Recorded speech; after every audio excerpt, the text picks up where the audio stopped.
Hello and welcome. Today we're going to be looking at a mod called Twilight Forest mod. Now basically it is a dimensions mod, but unlike most other dimensions mod, it isn't quite as simple.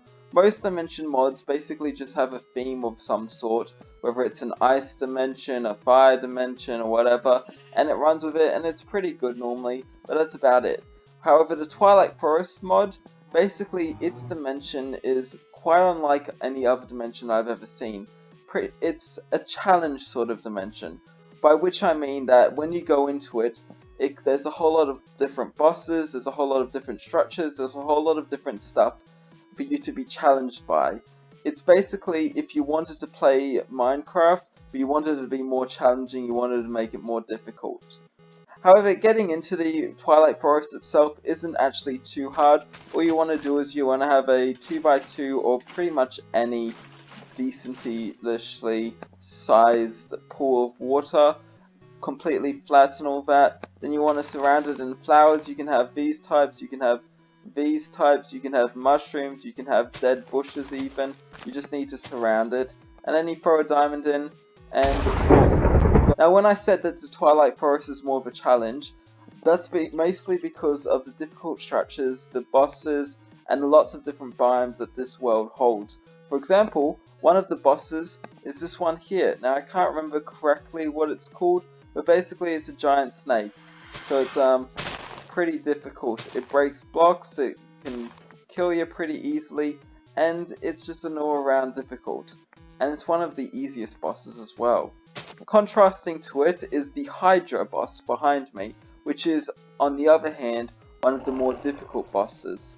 And it shoots fire, it regrows heads, and you can't really damage it.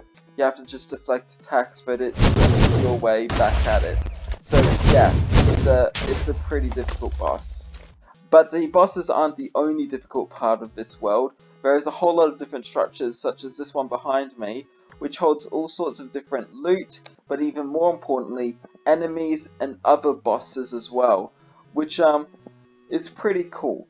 Like, if you look at this one, this is a pretty cool structure, but it's pretty much one of the smallest structures in this world.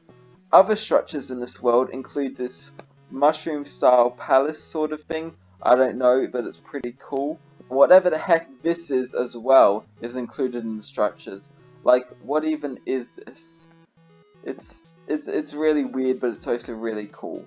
However, all the stuff that I've shown you so far today is only just the beginning of what the Twilight Forest has to offer, with a whole lot of other stuff, including many more bosses and things, a whole lot of different armors that you can collect, lots of different tool sets, plus different woods, blocks, spawners, enemies, just a whole lot of different stuff.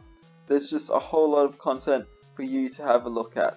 And some of my favorite stuff is the doorways. Like, just look at this. This is not anything really important, but if you hit it, it makes this all sort of disappear, and then it just reappears. It's a really cool doorway.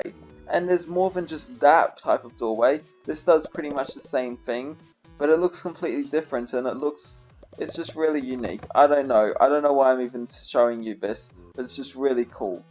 But that's about it for today's video. Hopefully you enjoyed it. If you did, please leave a like. If you didn't, leave a dislike. If you want to leave a comment, leave a comment. If you don't, then don't. And if you want to subscribe, then subscribe. But thank you for watching.